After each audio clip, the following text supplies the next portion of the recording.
Bom dia, meus amados irmãos, graça e paz. Que Deus seja gracioso para conosco, nos abençoe nesse dia. Nós vamos rogar ao Senhor que abençoe essa escola bíblica dominical. Hoje nós estamos aí na nossa última EBD, na qual nós estamos meditando já nesse mês a respeito da família. Hoje nós vamos falar sobre resolvendo os conflitos na família à luz da Bíblia. Eu quero convidar os amados irmãos para que possamos dedicar por alguns minutos em oração.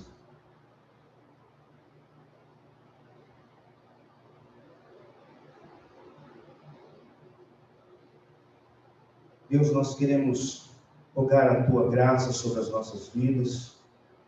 Rogamos, ó Deus, que o Senhor nos abençoe nessa manhã. Que Teu Santo Espírito possa nos ensinar, ministrar essa boa palavra ao nosso coração. E já nós suplicamos que a Tua bênção seja dispensada abundantemente sobre as famílias dessa comunidade, dessa igreja, ó Deus, sobre as nossas vidas, pois nós precisamos ouvir atentamente a instrução do Senhor. E que todo o ensino ministrado aqui nessa manhã corrobore, ó Deus, para que possamos viver o melhor do Senhor nos nossos relacionamentos familiares. Rogamos a Deus que a Tua misericórdia esteja sobre nós. Damos a Ti toda a honra, glória e louvor. Expressamos ao Senhor a nossa gratidão por todo o bem, por todas as bênçãos que o Senhor tem dispensado sobre as nossas vidas. Agradecemos pelo privilégio que temos nesse dia, nesse domingo, dia do Senhor, servirmos o Senhor e que possamos, ó Deus, conduzidos pelo Teu Santo Espírito, fazer isso com muita dedicação, com muita alegria. Seja sobre nós a Tua bênção, Pai, como de Ti somente esperamos, no nome de Jesus. Amém. Meus amados irmãos, eu quero convidá-los para que possamos abrir a nossa Bíblia de uma maneira introdutória. Os irmãos que estão aí em casa, vendo o compartilhamento de tela, poderão ler aí no seu aparelho. Nós vamos iniciar com a leitura de Mateus, capítulo de número 7, do versículo 24 ao versículo de número 27. Mateus, no capítulo de número 7, do versículo 24 ao versículo de número 27.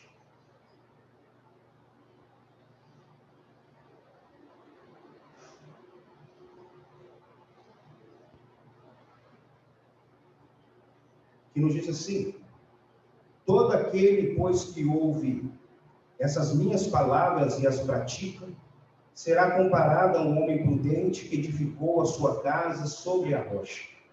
E caiu a chuva, transbordaram-se os rios, sopraram os ventos e deram com ímpeto contra aquela casa, que não caiu porque fora edificada sobre a rocha.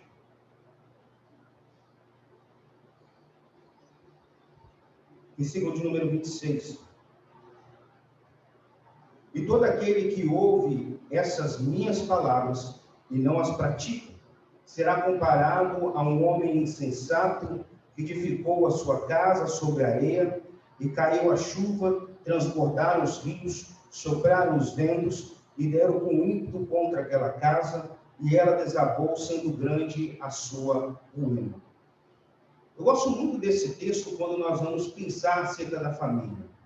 Mas lembrando do contexto aqui, Jesus havia pregado um grande sermão, que é o Sermão do Monte, e ele termina a sua mensagem trazendo uma comparação aqui daqueles que ouvem e colocam em prática a palavra do Senhor, ou seja, aquele que vai edificar, vai firmar a sua vida, a sua família, de acordo com a instrução do Senhor. E, por um outro lado, aquele também que ouve, mas não coloca em prática. Todas as duas famílias aqui, ambos os homens, eles estão edificando coisas, estão edificando uma casa. Mas o que nos chama a atenção é a maneira como essa casa é edificada. E aqui o sucesso está garantido para aquele que ouve a instrução e coloca essa instrução em prática. Por que eu trouxe esse exemplo logo de início aqui? Porque todos os anos nós, no mês de maio, ouvimos muitos temas a respeito de família. Isso Ano após ano, nós ouvimos muitas coisas, somos instruídos sobre como devemos viver em família, lemos muitos textos bíblicos que nos ensinam como viver em família, mas a questão é, não basta apenas ouvirmos essas coisas. Nós precisamos colocar essas coisas em prática. E por que nós devemos colocar isso em prática? Porque isso vai dizer como nós estamos edificando a nossa casa, como nós estamos edificando a nossa vida, a nossa família. E conforme nós vemos aqui nesse texto introdutório, você pode edificar do jeito que você quiser, talvez do jeito que você pensa, que você acha que é correto, mas se a base não for Cristo, não for a palavra do Senhor, você vai edificar, mas você colherá uma grande ruína. Nós temos visto muitas famílias cristãs, trazendo dentro do âmbito aqui para a nossa realidade, muitas famílias cristãs que têm experimentado apenas ruína no seu relacionamento familiar. E por que isso? A razão disso, meus queridos, é que temos ouvido constantemente a instrução do Senhor, a palavra do nosso Deus, sobre como nós devemos nos comportar, como devemos viver em família, e mesmo assim nós ouvimos, mas não praticamos. E é por isso que precisamos voltar totalmente a nossa atenção à palavra do nosso Deus, pensarmos o que o Senhor nos ordena, como vivemos em família. Aqui é uma pergunta para a gente refletir logo de início. Conflito em uma família cristã? Que talvez poderia ter, assim, até um contrassenso, né? Mas quando nós falamos de família cristã, nós pensamos assim em viver da melhor maneira, né? Experimentar o melhor dos nossos relacionamentos. Talvez você pense assim, olha, que conflito é coisa de família que não é cristã. Meus queridos, se nós olharmos atentamente, nós vamos perceber que há muitos conflitos em uma família cristã. Por que isso acontece? Por que há conflitos numa família cristã? Os conflitos acontecem por causa do tipo de pessoa que nós somos. Nós somos imperfeitos. Logo, se somos imperfeitos, a nossa família também será imperfeita. Todavia, nós precisamos buscar na palavra do Senhor a instrução de como nós devemos viver em família. E não somente viver em família. O que fazer quando os conflitos surgirem? Como nós vamos resolver isso? Como nós vamos encarar quando os conflitos vierem na nossa família, nessa família linda, maravilhosa, que é a sua família que serve a Deus? Porque eles virão, Deus. Isso não quer dizer que se a sua família está passando por momentos difíceis de conflito, ela não seja uma família de Deus, não seja uma família cristã. O que nós devemos colocar em conta é como você tem resolvido os conflitos na família, sendo uma família cristã. Há muitas dificuldades, há muitos problemas, encaramos constantemente. Isso já coloca por terra o mito da família perfeita. Não existe família perfeita, porque nós somos pessoas imperfeitas. Estamos nesse processo da santificação, Deus está trabalhando no nosso coração e por isso as nossas famílias muitas das vezes enfrentarão conflitos. Mas o que fazer? Qual a origem de todos os conflitos? Mateus capítulo 15, versículo 19 ao versículo de número 20. Mateus capítulo 15, versículo 19 ao versículo de número 20, nos diz assim: palavra do Senhor Jesus.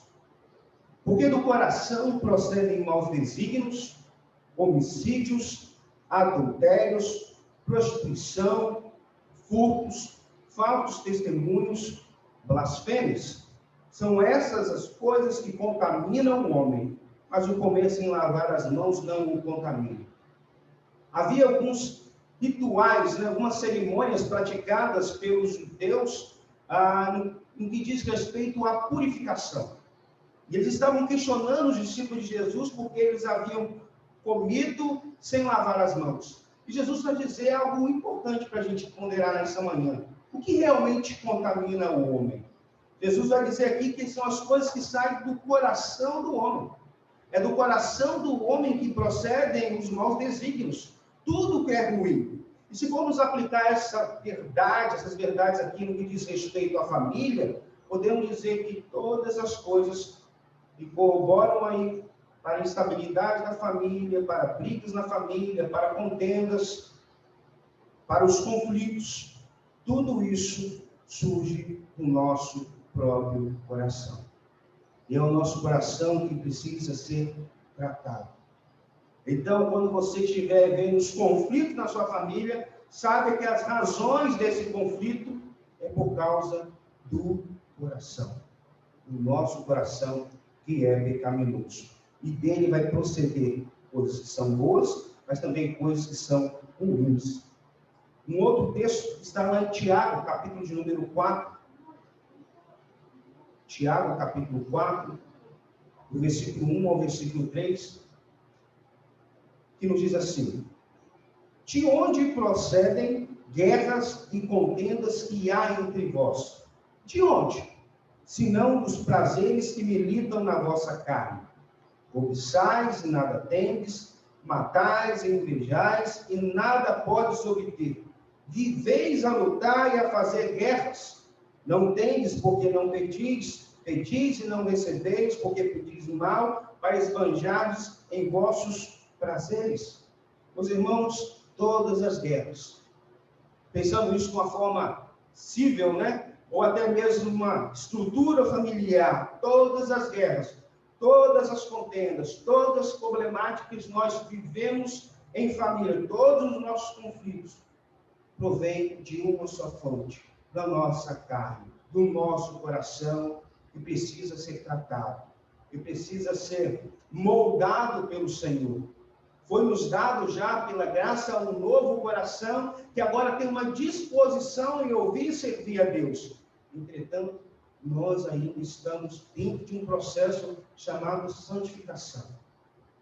E se dermos lugar à nossa carne, vamos experimentar o pior no que diz respeito aos nossos relacionamentos, mesmo sendo uma família cristã. Vamos experimentar o pior. Já sabendo da origem da onde vêm os problemas, os conflitos na família, entendendo que todos os nossos conflitos é fruto do nosso coração, dos prazeres da nossa carne, ou seja, da nossa pecaminosidade, sabendo agora que as nossas famílias são imperfeitas, porque nós somos pessoas imperfeitas, a questão é, já que os conflitos vão surgir, como nós vamos solucionar? Como vamos nos comportar face aos conflitos que surgem na família cristã? Eu quero convidar vocês a pensar em algumas coisas antes de nós irmos para o texto central do nosso estudo nessa manhã. Você já ouviu falar numa palavra chamada cosmovisão? É uma palavra um tanto usada no âmbito da filosofia. De uma maneira muito rápida, quando nós falamos cosmovisão, nós falamos sobre como nós enxergamos o mundo, a realidade que está à nossa volta. Qual é a nossa visão do mundo?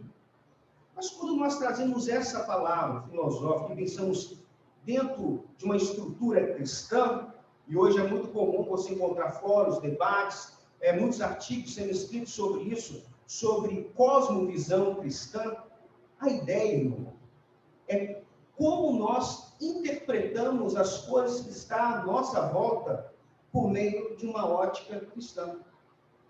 É como se a Escritura fosse para nós uma lente, um óculos, pela qual nós enxergamos toda a realidade que está à nossa volta. Por que é importante isso?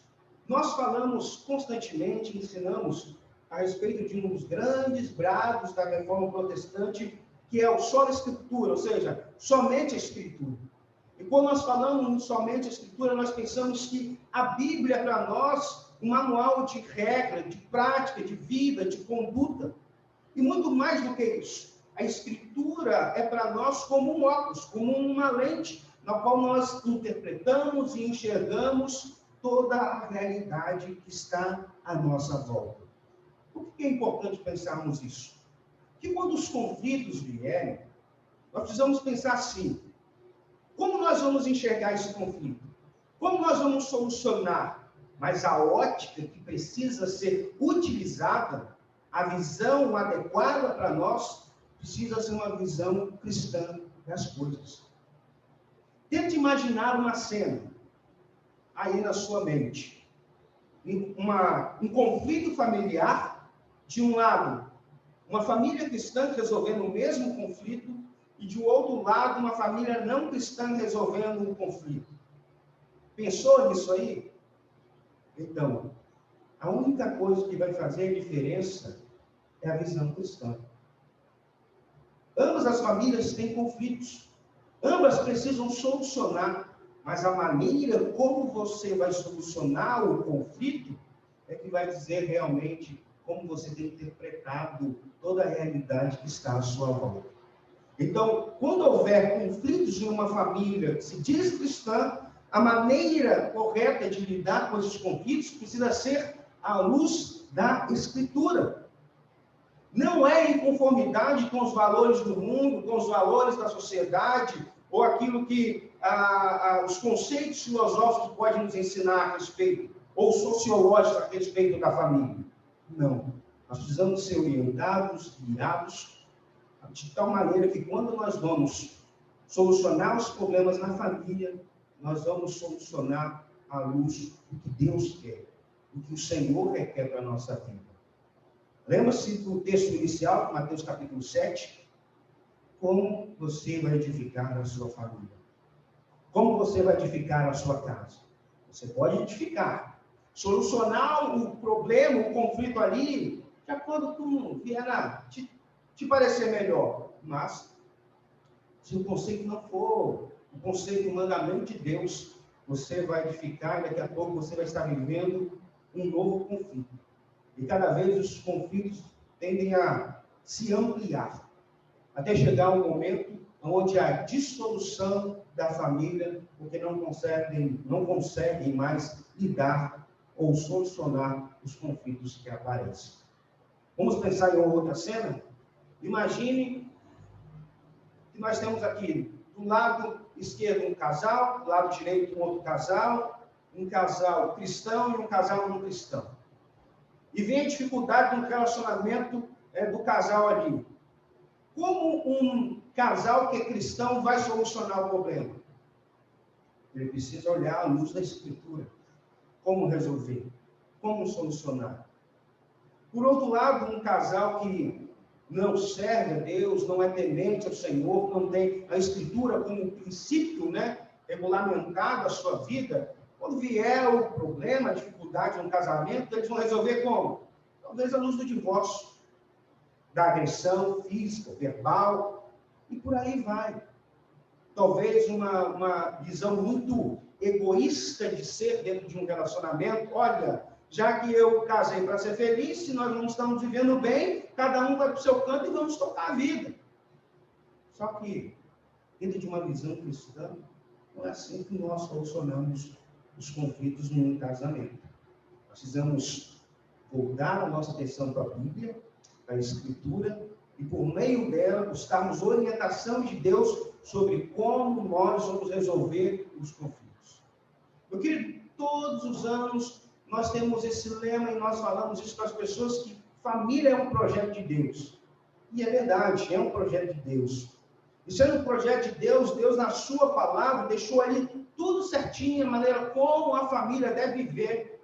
Se você quer aprender a respeito de relacionamento entre o casal, a Bíblia nos diz. Relacionamento dos pais com filhos, a Bíblia nos diz. Dos filhos com os pais, também nos ensina. Nós temos um manual de prática completinho, disponível aí nas tuas mãos. Palavra de Deus, para que a sua vida, para que a sua família seja bem sucedida. Então, como é que nós vamos interpretar todas as coisas que estão à nossa volta? Por meio da Escritura. Uma outra coisa que nós vamos pensar aqui, estou apenas preparando aqui para a gente interpretar o texto que nós vamos estudar nesta manhã, é a respeito da nossa identidade. Quem nós somos? Essa parece uma pergunta muito simples. E às vezes nós respondemos de uma maneira muito simplória a isso, sem entender as consequências disso. as implicações disso na nossa vida. Quando eu falo aqui sobre identidade, se você perguntar assim, mas qual é a sua identidade? É muito mais do que eu ser filho do Eliomar, do Nino, da Florice, né? De eu me chamar Josimar, de ter nascido no dia 10/4/1979. É muito mais do que isso. Para mim, quando nós falamos de identidade, nós precisamos pensar uma identidade primária. Somos filhos de Deus, servos do Senhor Jesus Cristo, somos cristãos. E nós não podemos esquecer dessas coisas, porque isso vai trazer implicações na maneira como nós vamos resolver os nossos conflitos na família. Então, vamos prosseguir aqui. Os irmãos que aqui estão poderão abrir a sua Bíblia em Colossenses, capítulo de número 3. Nós vamos fazer uma breve reflexão desse texto, para que possamos aprender, à luz dele, como resolver alguns problemas na família. Esse até está compartilhado, e os irmãos poderão, de casa, acompanhar aí o compartilhamento e a leitura do texto bíblico.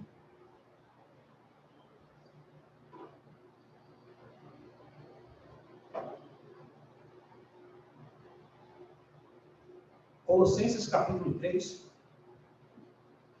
do versículo 1 ao versículo número 4. Permaneça aí com sua Bíblia aberta nesse capítulo. A palavra nos diz assim: portanto, se fostes ressuscitados juntamente com Cristo, buscai as coisas lá do alto, onde Cristo vive, assentado à direita de Deus. Pensai nas coisas lá do alto, não das que são aqui da terra, porque morreste, e a vossa vida está oculta juntamente com Cristo em Deus.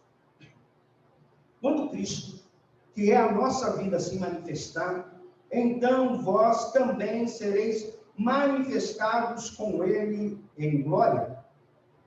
Quais as implicações disso? Ao ler esse texto, Colossenses capítulo número 3, olha só uma cláusula aqui, o apóstolo Paulo está nos colocando. Portanto, se fostes ressuscitados juntamente com Cristo. Em outras palavras, é como se o apóstolo Paulo estivesse dizendo assim para nós: olha, se realmente vocês agora têm uma nova vida em Cristo, né? Se agora vocês morreram para o mundo e estão vivendo em Cristo, vocês precisam pensar como pessoas que são cidadãos lá do alto, são cidadãos do céu, são filhos de Deus. Antes que nós falamos sobre cosmovisão cristã, então qual é a maneira de nós pensarmos agora? Se temos realmente uma nova vida em Cristo, se experimentamos um novo nascimento, nós precisamos manter sempre os nossos olhos fixados na realidade do alto, onde Cristo está. Ou seja, a nossa maneira de interpretar, a nossa maneira de agir será como alguém que está com os olhos fitos naquele que está no alto, os olhos fitos em Cristo. Nós precisamos pensar agora como pessoas que têm essa nova vida. Porque se há um conflito na família, e eu continuo agindo como eu deveria e agia antes da minha vida, antes de Cristo, meu irmão, então pode ser que eu não tenha experimentado um novo nascimento. Isso é muito sério. Pode ser que eu esteja equivocado e na minha vida não tenha nada de Cristo. Isso é muito sério. É por isso que há uma cláusula aqui. Se fostes ressuscitado, ou seja, se você realmente tem uma nova vida em Cristo, então a sua forma de pensar, o seu agir, toda a sua conduta precisa ser diferenciada. Essa é a ideia de uma cosmovisão, sobre como nós vamos interpretar e como nós vamos agir diante de uma realidade que está diante de nós. O versículo 3 diz: porque vocês morreram, e a vossa vida está oculta juntamente em Cristo. Lembra-se daquilo que nós temos aprendido lá na exposição, a carta de Paulo aos Efésios? Quem nós éramos? Estávamos mortos, não tinha nenhuma vida. E quando nós passamos a viver? Quando Cristo nos deu uma nova vida. Quando Deus implanta um novo coração, uma nova vida em mim. Então, se nós realmente temos essa nova vida, nascemos de novo em Cristo, a maneira como nós vamos interpretar e agir, solucionar os conflitos, precisa ser diferente. Bem diferente do que o que muitas vezes nós temos visto. Prosseguindo, quais as implicações dessa nova vida em mim? Lembra que eu disse? Você ser um servo de Deus, um cristão, isso vai trazer algumas implicações sobre a tua vida. E a grande problemática, ao meu ver, é que as pessoas querem tocar a sua vida e elas fazem algumas dicotomias, fazem algumas divisões, alguns divórcios, que na verdade nunca podem acontecer. Que divórcios são esses? Olha, a minha vida com Deus é uma coisa e a minha vida familiar é uma coisa totalmente diferente. Dentro do âmbito onde eu estou lidando com as coisas de Deus, com a igreja, o relacionamento com os meus irmãos, a minha conduta é de uma forma. Mas quando eu saio desse ambiente, a minha conduta é totalmente diferente. Então, quando nós falamos que somos cidadãos do céu, somos servos do Senhor, somos filhos de Deus, meus queridos, precisamos entender que há algumas implicações sobre nós no que diz respeito a essa nova vida. O que devo fazer? Como agir face a essa nova vida que eu tenho em Cristo?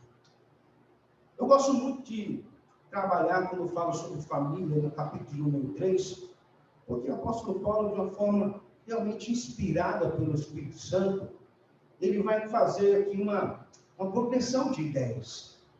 Ele começa com essa grande premissa aqui de quem nós somos, para só depois, lá quase no finalzinho do capítulo 3, ele começar a trabalhar sobre as instruções, para a família. Ou seja, como uma família cristã deve ver o papel da esposa, o papel do marido, o papel dos filhos, o papel dos pais. Mas, em primeira mão, ele está deixando bem claro aqui aos irmãos, aos crentes de Colossos, os colossenses aqui, sobre quem eles eram. Eles haviam morrido e agora têm uma nova vida em Cristo. Eles morreram e ressuscitaram em Cristo. Mas há algumas implicações no que diz respeito a como agir. E principalmente como agir diante dos conflitos que aparecem. Vamos prosseguir. Colossenses no capítulo número 3, versículo de número 5, em diante nos diz assim. A ideia é o seguinte, aqui no versículo 5 em diante. Já que eu tenho uma nova vida, já que eu penso agora como um cidadão do céu, como um filho de Deus, como um servo do Senhor Jesus Cristo, tem algumas coisas que eu preciso fazer. Colocar em prática. Está aqui a primeira delas, versículo 5. Fazei, pois, morrer a vossa natureza terrena. Prostituição, impureza, paixão lasciva, desejo maligno e a avareza, que é a idolatria. Por essas coisas aqui vem a ira de Deus sobre quem? Os filhos da desobediência. Pergunta é, que tipo de filhos nós somos? Diz respeito à paternidade, o nosso vínculo com Deus. Somos filhos da obediência ou somos filhos da desobediência? Estamos num caminho de bênção ou estamos num caminho para nos depararmos com a ira de Deus? Então nós precisamos, como filhos de Deus, fazer morrer. Sabe por quê? A ideia do fazer morrer aqui é algo constante. Todos os dias. Você precisa matar, fazer morrer a sua natureza terrena. Mas, pastor, aí você não vai entrar dentro da obra da santificação, que nós já temos aprendido, que é uma obra onde nós somos totalmente passivos, onde somente Deus faz, o Espírito Santo faz. Está correto. A santificação é algo que o Espírito Santo de Deus faz em nós. Todavia, há um papel que nós devemos desempenhar. Aqui nos dá uma ideia que nós temos responsabilidades a cumprir. E a ideia aqui é de fazer morrer, é matar, é anular. É você entrar em conflito, não com as pessoas que estão à sua volta, mas um conflito, uma guerra com a sua própria natureza. Imagine aqui, meu querido. Está lá no momento caloroso, uma discussão na sua casa. Você está diante de um conflito. Se você não fizer morrer a sua natureza terrena, como que você acha que você vai resolver o conflito que está diante de você? Na paz, na harmonia, cheio de amor, vai convidar todos para um diálogo, vão conversar com educação, né? Com um tom moderado, vai muito. Porque a nossa natureza terrena ela é terrível. Essa natureza que nós herdamos de Adão, ela é terrível. No momento do conflito, nós queremos sempre se dar bem. E para isso nós vamos colocar a força, a nossa vontade, o nosso egoísmo. Nós vamos despertar o que há de pior em nós. Vamos resolver os conflitos por meio da ira, por meio da contenda, e por aí vai. Você dá para imaginar aonde essa história vai acabar. Numa outra versão, a NVT, o versículo de número 5 nos diz assim: portanto, façam morrer as coisas pecaminosas e terrenas que estão aonde? Dentro de você. Fique longe da imoralidade sexual, da impureza, da paixão sexual, dos desejos maus e da ganância, que é idolatria. É por causa desses pecados que vem a ira de Deus. E vai dizer mais: vocês costumavam praticá-los quando a sua vida ainda fazia parte deste mundo. Mas agora é o momento de se livrarem da ira, da raiva, da maldade, da maledicência e da linguagem obscena.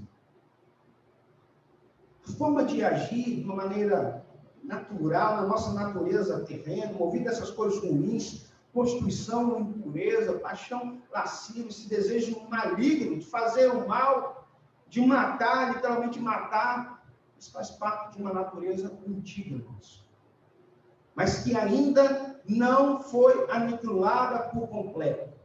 Ela precisa ser mortificada constantemente. É um processo de fazer morrer isso todos os dias. Todos os dias é uma luta, para que essa natureza terrena não aflore. Porque nela você vai resolver as coisas, aliás, não podemos nem dizer resolver, você vai tentar resolver da pior maneira e não vai resolver coisa alguma. Você só vai gerar mais e mais conflitos. Nos diz assim, o versículo de número 8 e o versículo de número 9. Agora, porém, despojai-vos igualmente de tudo isso. Preste atenção numa listazinha aqui que tem destruído as famílias: ira, indignação, maldade, maledicência, linguagem obscena do vosso falar. Versículo 9: não mentais uns aos outros, uma vez que os despistes do velho homem com os seus feitos. Irmãos, vou falar aqui para vocês uma outra tradução. Versículo de número 8 e versículo de número 9, para ficar bem claro para os irmãos. Mas agora é o momento de se livrarem da ira, da raiva, da maldade, da maledicência e da linguagem obscena. Não mintam uns aos outros, pois vocês se despiram de sua antiga natureza e de todas as suas práticas perversas. Essa versão é a versão NVT, uma versão muito objetiva, né? Mais compreensível.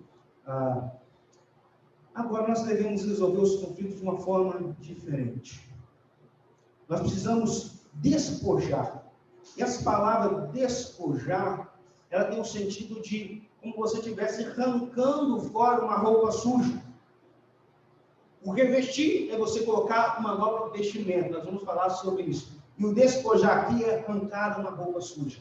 É aquilo que você faz todos os dias, né? Depois de uma jornada, um dia de muita labuta, e a sua roupa está suja, você precisa arrancar aquela roupa e lançar, jogar, despojar, né? Abandonar.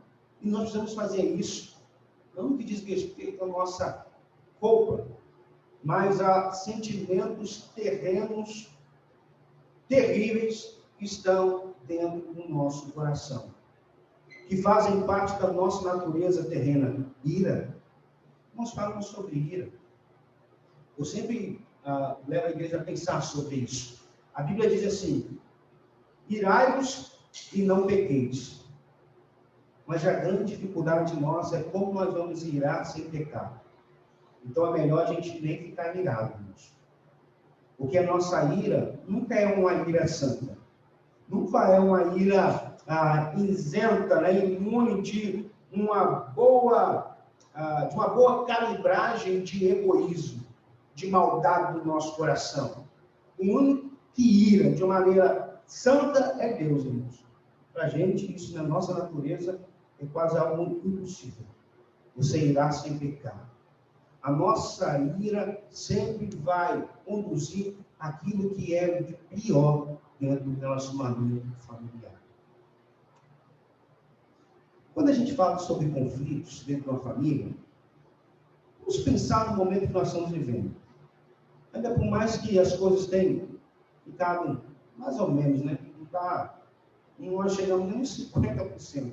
As coisas estão dando para levar. Nesse tempo de pandemia, boa parte das famílias estão praticando o quê? Tanto estudante quanto aqueles que trabalham, né? O home office. Trabalhar em casa. Mas vamos lembrar um pouquinho antes dessa realidade. Qual era o ambiente de você se estressar? Na escola, né? Os alunos aí estressados com os professores, com as disciplinas, né? E tudo mais, talvez convívio em sala de aula, algo muito estressante. Mas você tinha um refúgio. Qual era esse refúgio? Quando chegar em casa, eu quero colocar meus filhos lá no canto, né? Eu quero ouvir uma música, quero ouvir uma Bíblia, ouvir um hino, relaxar, descansar desse estresse. Vamos pensar num profissional? Qual o local de estresse para ele? Trabalho, tensão. E olha que uma das grandes dificuldades nossa, né, de um profissional, vamos assim pensar, é você separar as coisas.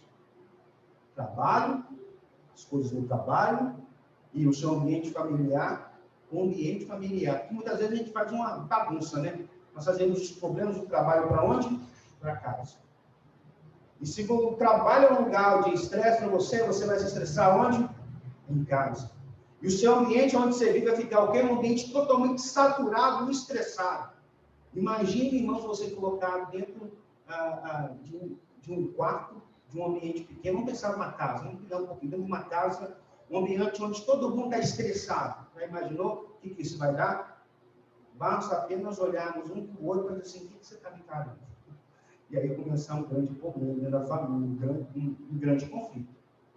Mas essa é a realidade de muitas pessoas, de muitos irmãos crentes, que conseguiram lidar com isso. Trabalho, as coisas do trabalho ficam no trabalho, mas agora o trabalho está onde? Em casa. Então, onde você mais se estressar? Em casa. Onde os alunos mais se estressar? Em casa. E está surgindo muitos e muitos conflitos. E as questões estão cada vez mais e mais piores.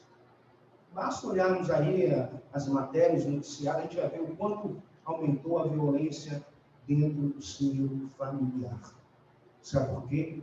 Porque o coração das pessoas está cheio de ira, cheio de maldade, de maledicência. Dentro do ambiente, irmãos, onde todo mundo está provido desses sentimentos danosos, você acha que o resultado vai ser qual? O melhor no que diz respeito ao relacionamento familiar? Tem famílias cristãs vivendo grandes conflitos. E como nós vamos resolver? Tem algumas coisas que nós podemos fazer. Matar, mortificar todos os dias a nossa natureza. E nos livrar, nos despojar dessas coisas que são maléficas para a nossa família, são destrutivas para os nossos relacionamentos. Irmãos, eu fico abismado. Aqui, só para pegar um exemplo aqui. Linguagem obscena do vosso falar. Eu vejo muitas vezes alguns crentes com as bocas carregadas de palavreados chulos, que talvez eu acho que nem alguns ímpios usariam certo tipo de palavreados que andam na boca de muitos crentes. Aí quando vem um conflito, em vez de sentar e solucionar como um cristão deveria fazer, a linguagem obscena sempre vai prevalecer. A forma como vai ferir o outro verbalmente, pior do que se desse um tapa na cara e uma agressão física. Palavreados terríveis que jamais deveriam fazer parte do nosso vocabulário como cristãos. Mas tudo isso é fruto do nosso coração pecaminoso, do nosso coração repleto de ira. Olha o versículo de número 9. Não mintais uns aos outros. Irmãos, a mentira está destruindo família, destruindo relacionamentos. Preste atenção. Olha a sua identidade, olha a cosmovisão que você abraçou. Você é um servo de Deus. Você precisa viver segundo a luz da Escritura. E a palavra de Deus diz claramente e que o pai da mentira é o diabo. Se você é um mentiroso em casa, no seu relacionamento, ou em qualquer outro lugar, você não é filho de Deus, você é filho do diabo. Isso é muito sério. Não adianta vestirmos uma roupa de santidade, uma roupagem de santidade na igreja, se o nosso relacionamento, a nossa vida no dia a dia é pautado na mentira. Isso é hipocrisia, isso é ser filho do diabo. Pastor, mas isso, Jesus falou isso a respeito dos fariseus. Filhos de Abraão, isso é filho do diabo. Tem muito crente achando que é filho de Deus, é filho do diabo, por causa de uma vida baseada, pautada na mentira. E você precisa se despojar, mortificar essa sua natureza terrível, terrena, terrível, e abandonar a mentira. Se despojar dessa coisa. Relacionamento conjugal, baseado em mentira. Um mentindo para o outro. Pais que mentem para os seus filhos. Relacionamento de filhos com seus pais baseados em mentira. Os pais pensam que os filhos são determinada coisa que eles não são, porque o relacionamento é uma mentira. Nós somos chamados aqui para viver a verdade em todos os sentidos. E jamais usar de mentira uns para com os outros. A mentira tem destruído relacionamento familiar. Olha o versículo de número 12. O versículo de número 13. Revesti-vos, pois, como eleitos de Deus. Agora, em outras palavras, é o seguinte, olha, tudo que você ouviu aqui é a maneira de como a nossa natureza terrena deseja viver. Agora, olha como nós devemos viver. Como que é uma cosmovisão cristã? Como é resolver os conflitos à luz, à ótica da Escritura? Revesti-vos, pois, como eleitos de Deus, santos e amados, de ternos afetos de... Olha só, hein? Como você vai resolver conflitos da sua família? Misericórdia, bondade, humildade, mansidão, longanimidade. A palavra longanimidade aqui é paciência. Você já ouviu que tem crente que diz o seguinte, olha, eu sou pavio curto. Oh, Jesus, e interessante que quando um crente fala que é pavio curto, ele fala assim como se fosse algo para ele se orgulhar, né? Ah, eu sou pavio curto. Olha, não pega no meu calo não, porque eu sou assim mesmo. Nós devemos nos envergonhar, não nos alegrar, não nos regozijar, não nos gabar nisso, porque isso é natureza terrena, isso é diabólico. O Filho de Deus, ele é longânimo, ele é paciente.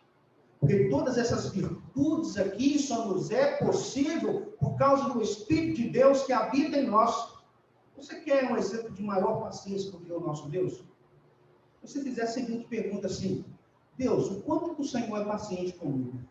Quando eu penso assim, eu chego à conclusão do Senhor é longânimo no sentido que a sua paciência comigo não tem fim, Deus. que eu deveria colher somente disciplina e ira do Senhor. Mas, Senhor, tem sido misericordioso, muito bondoso. Irmãos, está faltando nos relacionamentos, na hora de resolver conflitos, misericórdia. Sabe o que é misericórdia? Misericórdia é você colocar o coração na miséria do outro. Nós queremos muitas vezes e temos um senso de justiça muito elevado nos nossos relacionamentos e na hora dos conflitos nós queremos ser justos demais. Mas justiça sem misericórdia é crueldade. Então, na hora de resolver um conflito familiar, seja justo, mas seja misericordioso. Tenha dose de empatia, no sentido de, e se fosse? E se eu estivesse no lugar? Como eu gostaria de ser tratado? Como eu gostaria de ser confrontado? Se eu estivesse no lugar do outro. Então, seja misericordioso, seja uma pessoa bondosa. Atos de bondade, irmãos, humildade. A gente é tão prepotente, egoísta, que dentro de um conflito familiar, muitas vezes, o que importa é eu sair bem na vida. Eu deixar bem claro que eu sou o dono da razão.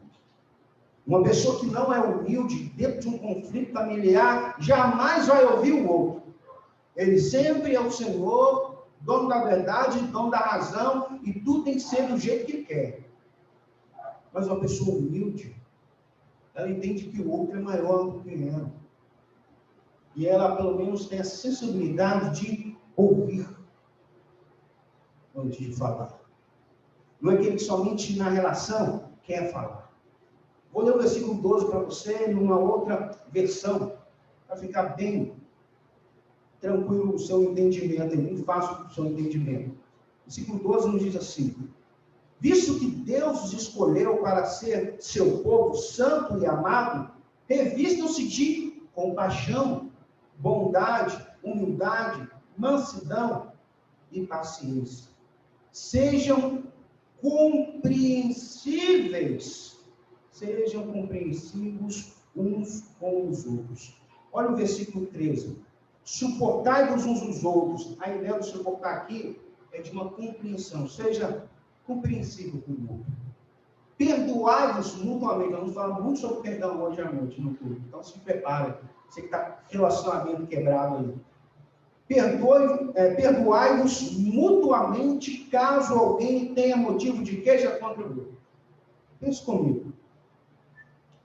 Você que é pai, os pais, quais as queixas em relação aos filhos?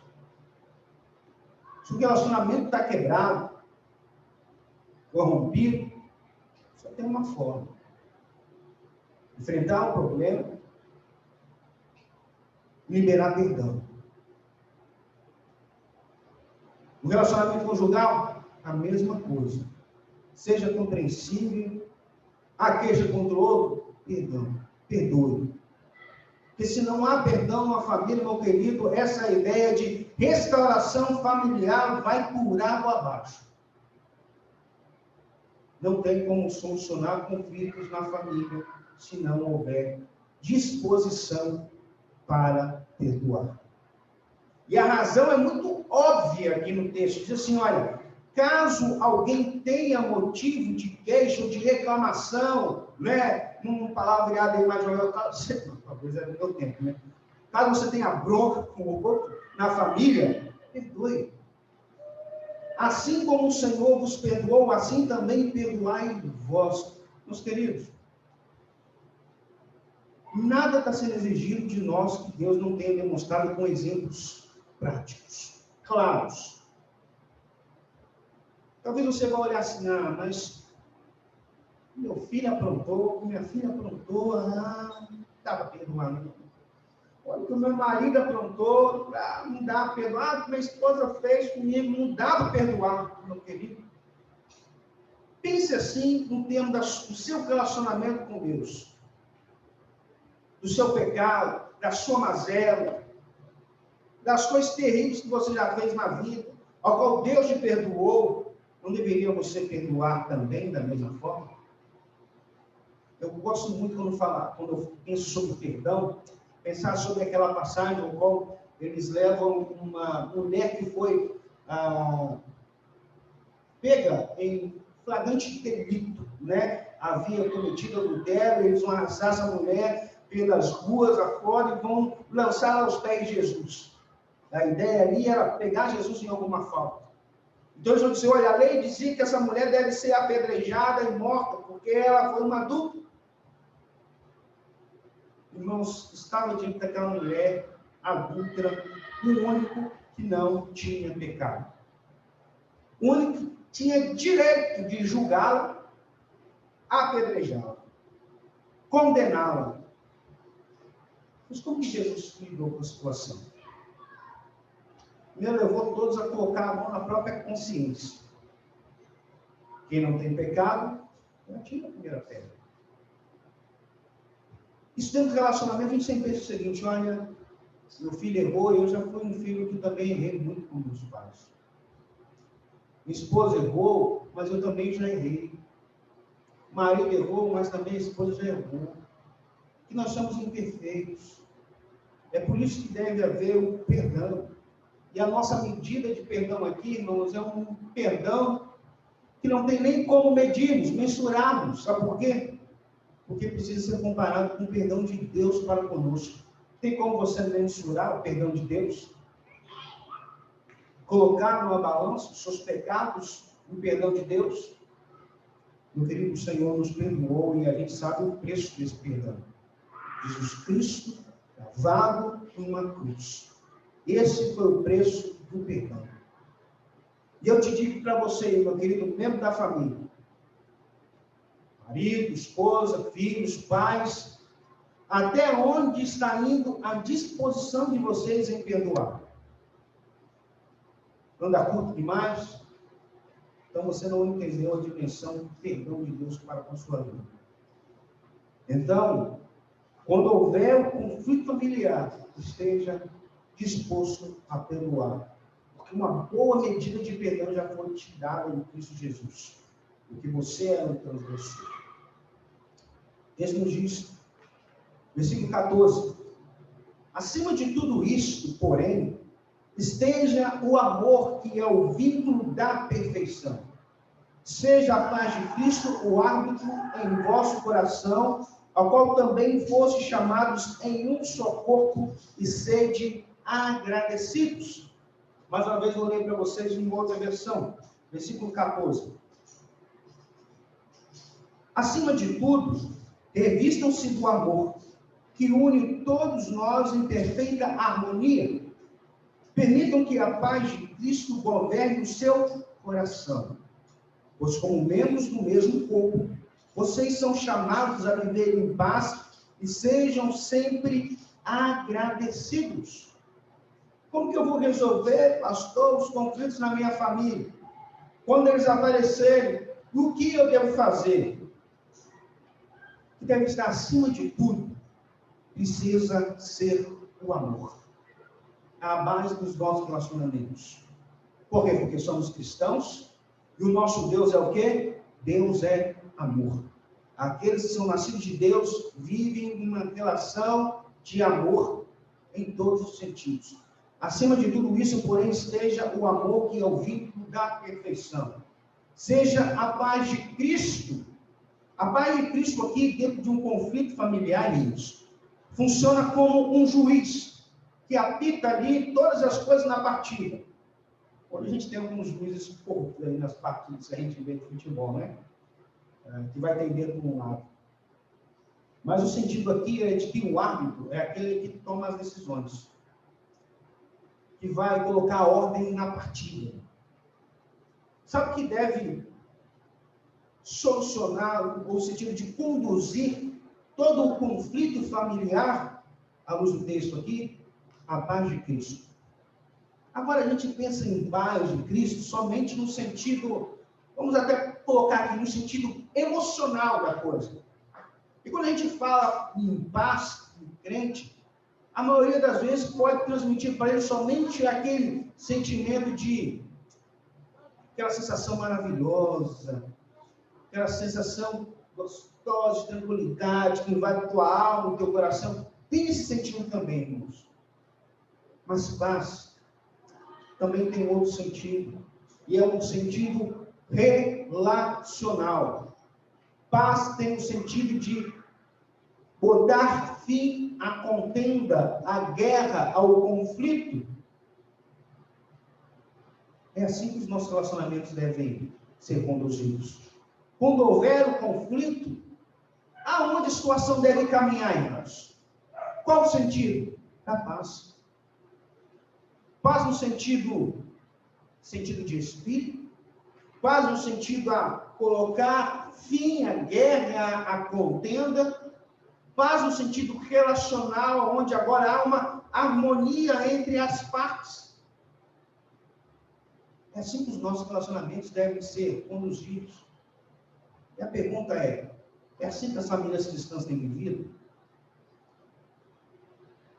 Casal que dorme brigado, fica a semana toda sem se falar, meses sem se falar, filhos que não estão conversando mais com os pais, pais que não conseguem dialogar mais com seus filhos. É assim que as famílias cristãs têm vivido, uma forma deplorável. Nos esquecemos, irmãos, que a paz de Cristo deve arbitrar os relacionamentos. Pastor, na minha família cristã vai ter conflito? Vai. Mas a maneira como você vai resolver isso aí é que vai dizer se, de fato, você é um filho de Deus ou não. Se, de fato, você nasceu de novo ou não. Se, de fato, você tem uma nova vida em Cristo ou ainda está morto. A paz de Cristo deve arbitrar toda a situação. Pensando nisso, vamos pensar da forma mais prática ainda. Imagine que há um problema para ser resolvido entre um casal. Ambos precisam ter em mente o seguinte: olha, nós precisamos encarar o problema. E não adianta, irmãos, presta atenção, problema na família não adianta colocar debaixo do tapete, não. Não adianta colocar band-aid, não, porque a ferida vai romper. A sujeira uma hora vai aparecer e a coisa vai ficar feia. O problema na família precisa ser confrontado e encarado de perto. Então, por exemplo, há problema na família e as partes sabem disso. O problema precisa ser resolvido. Como vamos resolver isso? Nós devemos já partir para solucionar os problemas com a mentalidade seguinte: olha, precisamos caminhar para que haja paz. Tanto na questão de sentimento que vai invadir o nosso coração, quanto a voltar a caminhar junto, ter harmonia, resolver as dificuldades, para que haja paz no relacionamento. Isso em todos os âmbitos. O seu relacionamento, filho com seus pais, pais, relacionamento com seus filhos, o casal aí precisa sempre caminhar para que a paz de Cristo possa decidir todas as coisas. Porque se assim não for, meu querido, você pode ir para congresso, você pode fazer seminário de não sei o quê, você pode fazer curso de casado para sempre, casado até a eternidade, não sei o que você vai fazer, mas não vai resolver se não houver essas disposições no teu coração. Se não houver disposição para fazer morrer a sua natureza terrena. Se não houver uma disposição para se revestir aí verdadeiramente de um novo homem, de uma nova vida. E aqui diz, olha, fosse chamados em um só corpo e sede agradecido. É claro, o apóstolo Paulo está falando aqui também no contexto de igreja. Mas eu sempre bato da premissa seguinte, que a igreja começa no nosso lar. Se você é um contendeiro, alguém de confusão em casa, você acha que na igreja você vai ser diferente? Vai ser não, irmão. Vai ser a mesma coisa. Você é uma pessoa cheia de ira em casa, você vai virar facilmente. Temos igrejas imperfeitas porque nós somos imperfeitos. Se há conflitos na igreja, porque com certeza há também nos nossos lares. Então aqui está dizendo o seguinte, olha, fossem chamados em um só corpo. Não, se a pessoa tem dificuldade para viver com sua própria família, quanto mais com a família maior, que é a família da fé. foste chamados em um só corpo. E seja agradecido, seja grato a Deus por isso. Nós somos unidos num corpo que é o corpo de Cristo. Irmão, se você não consegue a mão da sua própria casa, a Bíblia diz que você é pior do que um descrente. Pior que um infiel. Tem pessoas aí que querem abraçar o mundo inteiro, mas odeiam a sua família. Você é pior que um descrente. Cuide bem da sua própria casa.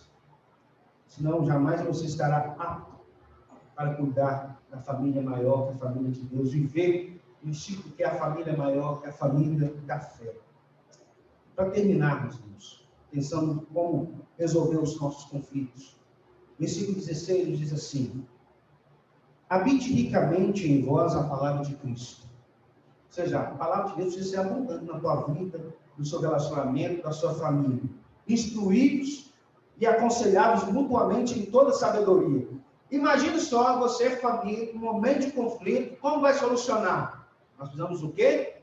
Solucionar à luz da palavra de Cristo. Pai, como você vai lidar com aquela problemática do seu filho? À luz da palavra de Cristo.